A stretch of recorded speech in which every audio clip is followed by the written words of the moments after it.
সিলেটে সুধী সমাবেশে প্রধানমন্ত্রী উদ্বোধন করলেন নির্মাণ প্রকল্প। রাজধানীর খালে টয়লেটের লাইন দুর্গন্ধে দম বন্ধ বাসিন্দাদের। সংরক্ষিত নারী আসনে নুসরাত তাবাসসুমের মনোনয়ন বৈধ।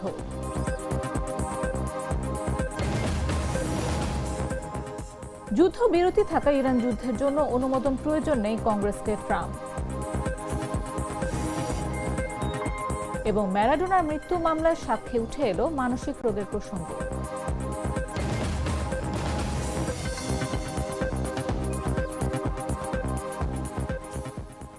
দুপুর ৩টা নিউজে সবাইকে আমন্ত্রণ। সাথে আছে আমি নাফিস আব্দুল্লাহ। মশলা বদলে ফেলেছি, এবার আপনিও বদলে ফেলুন। একবার প্রাণ গুঁড়া মশলা ব্যবহার করেই দেখুন। মুষলধারে বৃষ্টি উপেক্ষা করে সকাল থেকে সিলেটের বিভিন্ন কর্মসূচিতে অংশ নিচ্ছেন প্রধানমন্ত্রী তারেক রহমান। প্রধানমন্ত্রী হিসেবে দায়িত্ব নেয়ার পর সিলেটে এটাই তার প্রথম সফর। শনিবার সকালে হযরত শাহজালালের মাজারে কবর জিয়ারত শেষে নগরীর চাঁদনীঘাট এলাকায় সিলেট সিটি কর্পোরেশনের জলাবদ্ধতা নিরসন প্রকল্পের উদ্বোধন করেন প্রধানমন্ত্রী। এরপর তিনি সিটি কর্পোরেশনের প্রাঙ্গণে আয়োজিত সুধী সমাবেশে যোগ দিয়েছেন।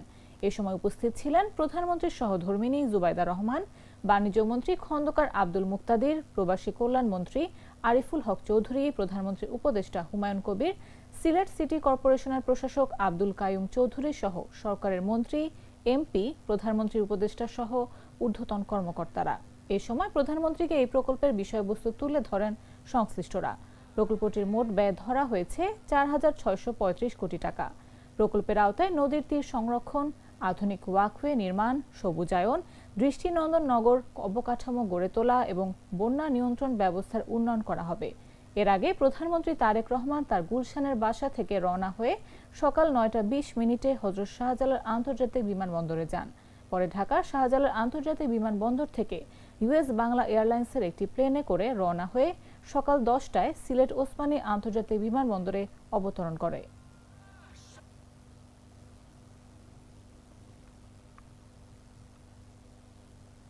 সংরক্ষিত নারী আসনে জাতীয় নাগরিক পার্টি থেকে নুসরাত তাবাসসুমের মনোনয়ন বৈধ ঘোষণা করেছে নির্বাচন কমিশন। শনিবার দলটির যুগ্ম সদস্য সচিব ও দপ্তর সেলের সম্পাদক সালেউদ্দিন সিফাত এ তথ্য নিশ্চিত করেছেন। তিনি জানান, সংরক্ষিত নারী আসনে এনসিপি থেকে নুসরাত তাবাসসুমের মনোনয়ন বৈধ ঘোষণা করেছেন চিফ রিটার্নিং কর্মকর্তা। কিছুক্ষণের মধ্যে দাপ্তরিক কার্যক্রম শেষে আনুষ্ঠানিকভাবে ঘোষণা করবেন বলে আমাদের জানিয়েছেন রিটার্নিং কর্মকর্তা। জাতীয় নাগরিক পার্টির পক্ষ থেকে আমরা নির্বাচন কমিশনের মিডিয়া সেন্টারে কিছুক্ষণের মধ্যে ব্রিফ করব।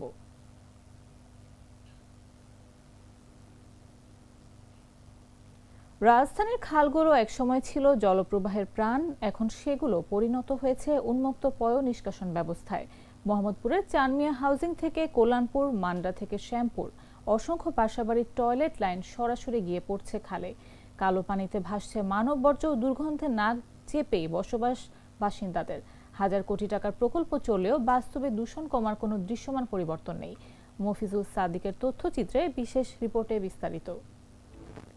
রাজধানীর অভিজাত আবাসিক এলাকা বলেই পরিচিত মোহাম্মদপুরের চানমিয়া হাউজিং, কিন্তু বাস্তব চিত্র যেন এক ভয়াবহ নগর বিপর্যয়ের প্রতিচ্ছবি। পাশের খালের পানির দিকে তাকালেই মনে হয় কেউ যেন আলকাতরা ঢেলে রেখেছে। কালচে পানির উপর ভেসে বেড়াচ্ছে মানববর্জ্য, বাতাসে ছড়িয়ে পড়ছে অসহনীয় দুর্গন্ধ। খালপাড় দিয়ে কয়েক মিনিট দাঁড়িয়ে থাকাও যেন শ্বাসরুদ্ধকর এক অভিজ্ঞতা। সাত মসজিদ হাউজিং এর ২ নম্বর সড়কের অধিকাংশ ভবনের টয়লেট লাইন সরাসরি গিয়ে মিশেছে খালে। দিনের আলোতেই ভেসে উঠছে মলমূত্র। বাসিন্দারা বলছেন, মশা মাছি, দুর্গন্ধ আর দূষণের মধ্যে প্রতিদিন যুদ্ধ করেই বাঁচতে হচ্ছে।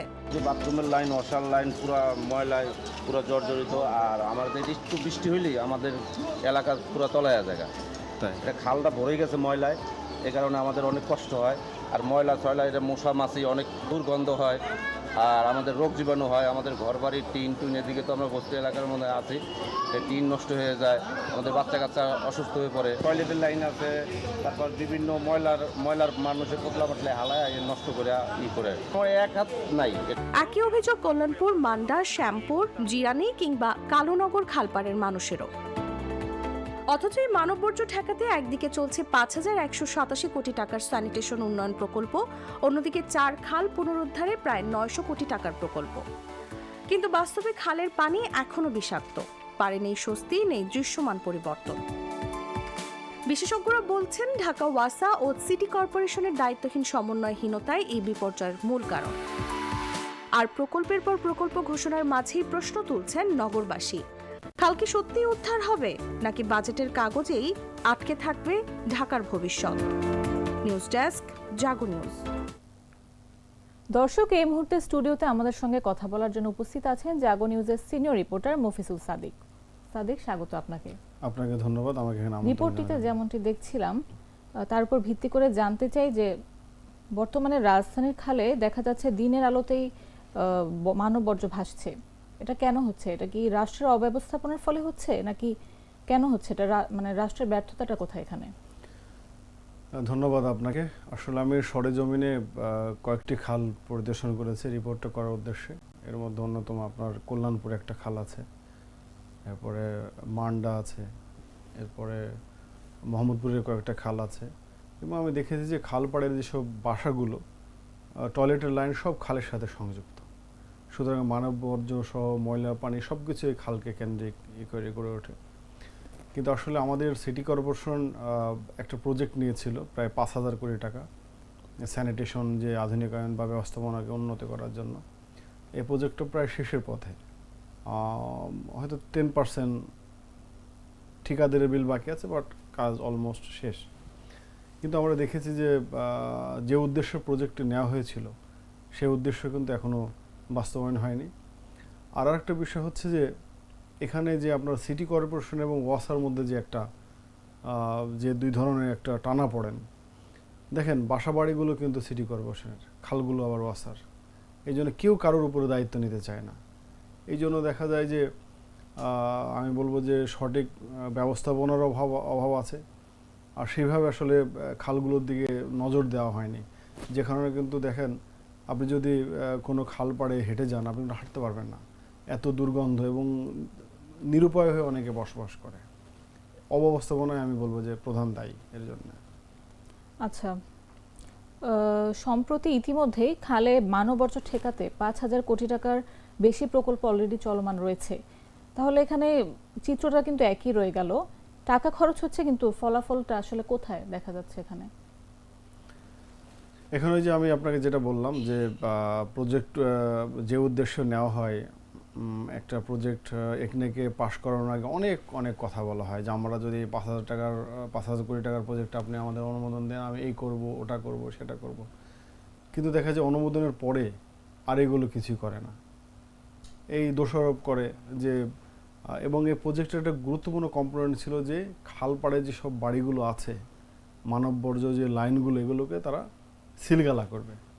কিন্তু একটি বাড়ি কিন্তু সিলগালা করা নাই। এবং এই প্রজেক্টের অব্যবস্থাপনা বলবো, আর যারা প্রকল্প পরিচালক তারা সঠিকভাবে তদারক করেনি। দেখা যায় জানাতনে করে টাকা খরচ করে ফেলেছে, এই কারণেই এই অবস্থা।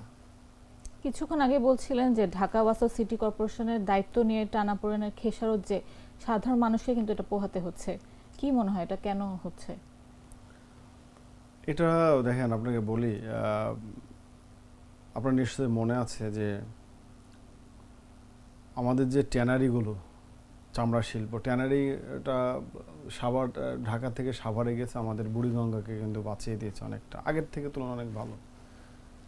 সুতরাং আমি বলবো যে এই আমাদের যে ঢাকা শহরে যে ছড়িয়ে ছিটিয়ে আছে খালগুলো যদি আমাদের সংস্কার না করে, খনন না করে এবং যদি না করা যায়, তাহলে কিন্তু ঢাকায় আমরা বসবাস করতে পারবো না। আপনি দেখেন পরিবেশের কি বিপর্যয়, পুরো মানব বর্জ্য এইসব খালের মধ্যে পড়ছে, কিন্তু কারোর কোনো ভ্রুক্ষেপ নেই। সিটি কর্পোরেশন বলছে এটা ওয়াসার বলছে এটা সিটি কর্পোরেশনে। আমি বলবো যে এটা আমব্রেলা প্রকল্পের মাধ্যমে এক ছাতার নিচে নিয়ে আসতে হবে, যাতে কেউ কাকে বলতে না পারে এটা আপনার আওতায়, এটা আপনার আওতায়। আমাদের একটা কি যে কাজ এড়িয়ে যাওয়ার একটা মন মানসিকতা, যে আমার কাজটি আমি না করে আপনার উপর আমি দিয়ে দিলাম, আপনি আবার আরেকজনেরকে দিয়ে দিলেন, যে দায়িত্বটা না নেওয়া। সঠিকভাবে দায়িত্বটা না নেওয়ার কারণে কিন্তু আমাদের এই অব্যবস্থাপনা বা আমাদের যে বর্তমানে যে দৃশ্যমান যে ব্যবস্থা দেখছেন, এটা হচ্ছে আর কি। রাজধানীর 80% এলাকা, বেশিরভাগ এলাকায় কিন্তু এখনো আধুনিক পয় নিষ্কাশন ব্যবস্থার বাইরে। এটা কি পরিকল্পনার ঘাটতির ফলে হচ্ছে? এটা পরিকল্পনার ঘাটতি আছে, আবার আমাদের যে আসলে আমাদের যে স্বল্প পরিসরে এত জনবসতি তো পৃথিবীতে আর কোথাও নেই, প্রায় 2 কোটি 2.5 কোটির উপরে প্রতিদিনই ঢাকা শহরে চাপ বাড়ছে, আবার বর্ধিত ঢাকারই বাড়ছে। এটার মূল কারণ যে আমাদের পর্যাপ্ত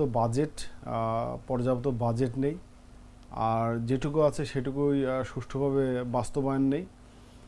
আর এটা হচ্ছে পরিকল্পনার অভাব। যেমন আমাদের এই যে আপনার এই যে কি বলে পয় নিষ্কাশনের জন্য যে একটা ব্যবস্থাপনা আছে, যে যদি ব্লক ওয়াইজ করা যায়, যে হয়তো 10টা বাড়ি নিয়ে একটা পয় নিষ্কাশন ব্যবস্থা, আর একটা 10টা বাড়ি নিয়ে যদি এইভাবে করা যায় তাহলে আমাদের এটা হয়। কিন্তু এর জন্য আমাদের অনেক টাকার দরকার। আসলে আমাদের সম্পদের একটা সীমিত সম্পদেও কিন্তু একটা আমাদের দায়ী, কারণ যে পরিমাণ আমাদের টাকা খরচের দরকার সেই পরিমাণে টাকাও ওয়াসা বা সিটি কর্পোরেশন পায় না। তাদের সাথে কথা বলে এটা আমরা জানতে পেরেছি। এখন রাষ্ট্র থেকে অনেক স্বপ্ন দেখানো হচ্ছে জনগণকে, যেমন নান্দনিক খাল, ওয়াকওয়ে, ফুড কোর্টের স্বপ্ন দেখানো হচ্ছে, কিন্তু খালে কিন্তু মলমূত্র ভাসছে, দুর্গন্ধ ছড়াচ্ছে, এইসব প্রবলেম মানে এসব সমস্যা থেকেই যাচ্ছে। হ্যাঁ, উন্নয়নের গল্পটা কতটা বাস্তব এখানে? আপনি নিশ্চয় জানেন আজ থেকে প্রায় 7 থেকে 8 বছর আগে যে আমাদের ঢাকার চারপাশ ওয়াকওয়ে নির্মাণ বা একটা সার্কেল রোড, আমি রিপোর্ট করেছিলাম যে হাট ওয়াকওয়ে হবে, মানুষের বসার হবে, মানে বিদেশে গেলে যেগুলো দেখা যায়। যেমন আমার মনে আছে আমি নিউ ইয়র্কে দেখেছিলাম যে ব্যাটারি পার্ক বলে, যে ম্যানহাটানের যে মানে কি চমৎকার সেই নদী ব্যবস্থাপনা। তো এরকম একটা প্ল্যান তো আমাদের করেছিল। আপনি দেখবেন যে বিক্ষিপ্তভাবে ওইগুলো ওইভাবে আছে, আর কিন্তু সংযুক্ত হয়নি। আপনি যদি ঢাকা চারপাশ দেখেন এগুলো দেখবেন। আমি বলবো যে এটা একদম ওই যে বললাম প্রজেক্ট নেওয়ার সময় যে সুন্দর সুন্দর কথা বলা হয়, প্রজেক্টটা নেওয়ার পর থেকে আর এগুলো পালন করা হয় না। আমি এটা অব্যবস্থাপনাকে দায়ী করব, এবং আমার মনে হয় এই কাজগুলো করার ক্ষেত্রে যেসব প্রকল্প পরিচালক যারা নিয়োজিত তাদের একটা জবাবদিহিতার আয়তায় তাদের নিয়ে আসতে হবে। যে আপনি প্রজেক্টটা এই কথা বলে নিলেন, প্রজেক্টটা এখান থেকে পাশ হলো, বার্ষিক উন্নয়ন কর্মসূচির আওতায় বছরে বছরে বরাদ্দ আপনাকে দেওয়া হলো, কিন্তু আপনি সেই অনুযায়ী করলেন না। এখানে আমার মনে হয় জবাবদিহিতার একটা অভাব আছে, যে কারণে আমাদের সুন্দর সুন্দর গল্পগুলো বললেও দেখা যায় গল্পর মধ্যে থেকে যায়, বাস্তবে আর রূপ আমরা দেখতে পাই না। আচ্ছা, আমরা আশা রাখছি রাষ্ট্র শীঘ্রই এই ব্যাপারে নজর রাখবে। সাদিক, অসংখ্য ধন্যবাদ আমাদের সঙ্গে স্টুডিওতে উপস্থিত আপনাকে থাকার অনেক জন্য। ধন্যবাদ। দর্শক, কথা বলছিলাম জাগো নিউজের সিনিয়র রিপোর্টার সাদিক, মফিজুল সাদিকের সাথে। এবার চলে যাব অন্যান্য সংবাদে। গাছের লিচু পেড়ে রুমে রুমে পৌঁছে দিলেন হল সংসদের নেতারা। গাছ থেকে পাড়া লিচু প্যাকেট করার কাজ চলছে। রাজশাহী বিশ্ববিদ্যালয়ের বিজয় 24 হলের গাছগুলো থেকে লিচু পড়ে প্রতিটি রুমে পৌঁছে দেওয়া হয়েছে। শুক্রবার দুপুরে হল সংসদের নেতারা শিক্ষার্থীদের রুমে রুমে লিচু পৌঁছে দেন। এই সময় উপস্থিত ছিলেন হলের প্রাধ্যক্ষ অধ্যাপক ডক্টর মোহাম্মদ জামিরুল ইসলাম। হল সূত্রে জানা যায়, হলের গাছগুলো থেকে প্রায় 5000 লিচু সংগ্রহ করা হয়। এসব লিচু পিএইচডি ব্লক সহ 135টি রুমে এবং হলের কর্মকর্তা কর্মচারীদের মধ্যে সমানভাবে ভাগ করে প্যাকেট আকারে বিতরণ করা হয়। প্রতিটি রুমে 25 থেকে 30টি করে টাটকা লিচু পৌঁছে দেওয়া হয়। বিজয় 24 হল সংসদের ভিপি রাসেল মিয়া বলেন, গত বছর আমরা বিজয় 24 হলের প্রতিটি লিচু গাছের ফল শিক্ষার্থীদের মধ্যে বন্টন করেছিলাম। সেই ধারাবাহিকতায় এবছরও শিক্ষার্থীদের সহায়তায় গাছ থেকে লিচু সংগ্রহ করা হয়েছে। পরে সেগুলো প্রতিটি রুমে শিক্ষার্থীদের মাঝে বিতরণ করা হয়েছে। এ বিষয়ে হলের প্রভোস্ট অধ্যাপক জামিরুল ইসলাম বলেন, হলের একটি লিচু গাছে এবছর প্রচুর ফল ধরেছিল। আমরা সেগুলো সব শিক্ষার্থীর মাঝে বিতরণ করতে চেয়েছিলাম। লিচু সংগ্রহ করে প্রতিটি রুমে পৌঁছে দেওয়া হয়েছে। পাশাপাশি কর্মকর্তা কর্মচারীদেরও দেওয়া হয়েছে। সবাই মিলে উৎসবমুখর পরিবেশে এটি উপভোগ করেছি।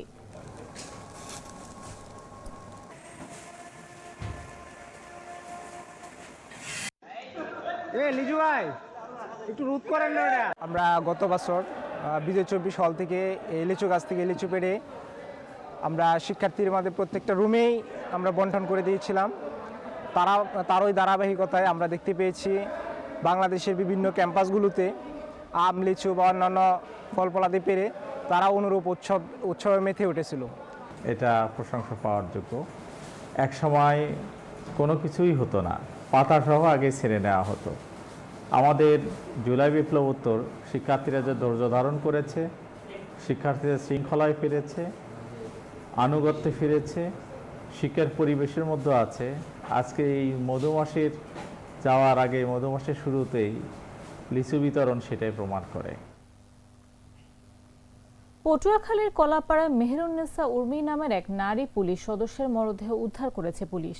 শনিবার ভোরে উপজেলার টিয়াখালী ইউনিয়নের পশ্চিম বাদুরতলী গ্রামের একটি ভাড়া বাসার ৩য় তলার কক্ষ থেকে তার মরদেহ উদ্ধার করা হয়। নিহত উর্মি বাউফল উপজেলার ইন্দ্রপুর গ্রামের বহিষ্কৃত পুলিশ সদস্য মুহিবুর রহমান বাপ্পির স্ত্রী। তিনি আমতলী পৌর শহরের শাহজাহান মিয়ার মেয়ে এবং কলাপাড়া থানায় কনস্টেবল পদে কর্মরত ছিলেন। 2 সন্তানের জননী উর্মি দীর্ঘদিন ধরে পরিবার সহ কলাপাড়ায় বসবাস করছিলেন। সূত্র জানায়, প্রায় 8 মাস আগে উর্মি তার স্বামী বাপ্পি ও 2 সন্তানকে নিয়ে পশ্চিম বাদুরতলীর একটি বাসায় ভাড়া থাকতেন। পারিবারিক বিষয় নিয়ে তাদের মধ্যে প্রায়ই কলহ হতো বলে জানান প্রতিবেশীরা। শুক্রবার দিবাগত রাত 1টার দিকে বাপ্পি থানায় ফোন করে জানান তার স্ত্রী ঘরের সিলিং ফ্যানের সঙ্গে ফাঁস দিয়েছেন। খবর পেয়ে পুলিশ ঘটনাস্থলে গিয়ে ভোরে মরদেহ উদ্ধার করে।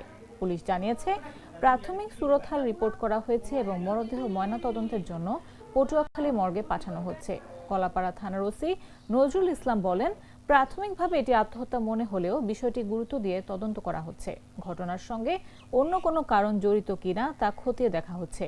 নিহতের স্বামী ও 2 সন্তানকে থানায় নেওয়া হয়েছে। আইনগত প্রক্রিয়া চলমান রয়েছে।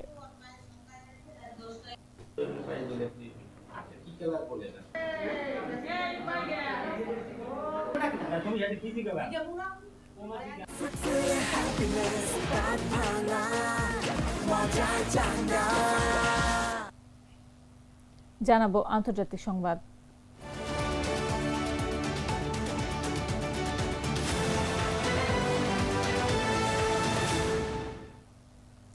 মার্কিন প্রেসিডেন্ট ডোনাল্ড ট্রাম্প কংগ্রেসকে জানিয়েছেন, ইরানের সঙ্গে চলমান যুদ্ধবিরতির কারণে যুক্তরাষ্ট্রের শত্রুতা কার্যত শেষ হয়েছে।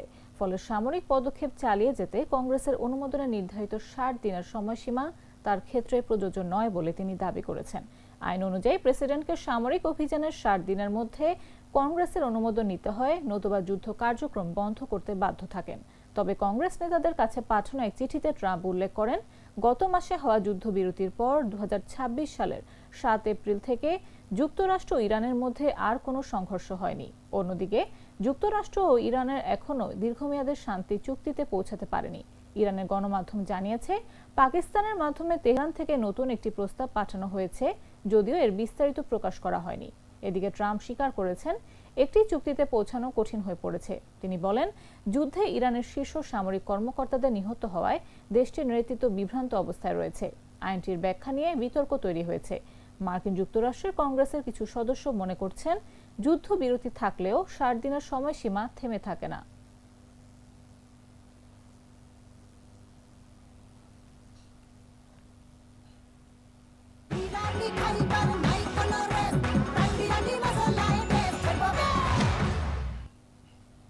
এবারে খেলার খবর।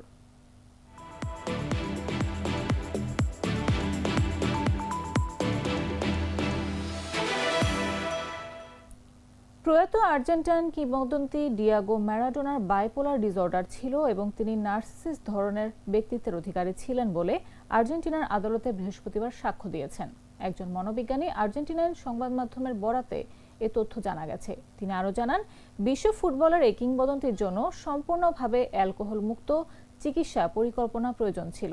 মামলায় অভিযুক্ত মনোবিজ্ঞানী কার্লোস ডিয়াজের বিরুদ্ধে অভিযোগ আনা হয়েছে অবহেলাজনিত হত্যাকাণ্ডের কারণ তিনি ভুল ওষুধ দিয়েছিলেন বলে দাবি করা হচ্ছে।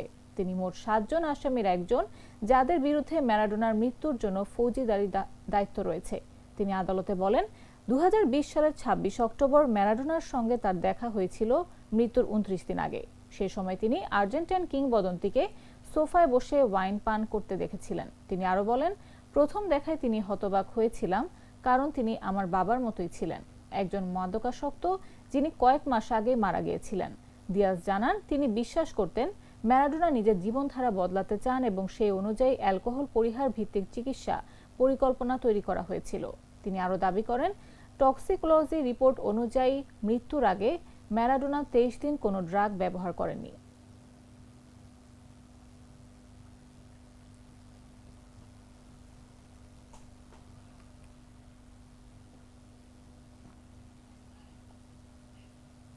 সংবাদ শেষ করার আগে শিরোনামগুলো জানিয়ে দিচ্ছি আরও একবার। সিলেটের সুধী সমাবেশে প্রধানমন্ত্রী উদ্বোধন করলেন নির্মাণ প্রকল্প। রাজধানীর খালের টয়লেটের লাইন দুর্গন্ধে দম বন্ধ বাসিন্দাদের।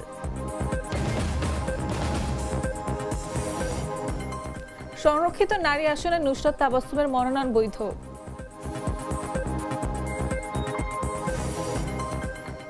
যুদ্ধবিরতি থাকা ইরান যুদ্ধের জন্য অনুমোদন প্রয়োজন নেই কংগ্রেসকে ট্রাম্প।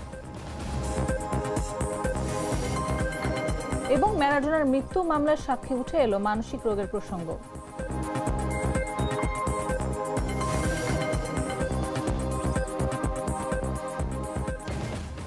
দর্শক, এই ছিল এখনকার মতো। এরপর দেখবেন বিকেল 5টা নিউজ। প্রতি মুহূর্তে সর্বশেষ খবর পেতে ভিজিট করুন jagonews24.com, ফলো করুন আমাদের ভেরিফাইড ফেসবুক পেজ এবং সাবস্ক্রাইব করুন জাগো নিউজের ইউটিউব চ্যানেল। এখন সাথে থাকার জন্য ধন্যবাদ সবাইকে।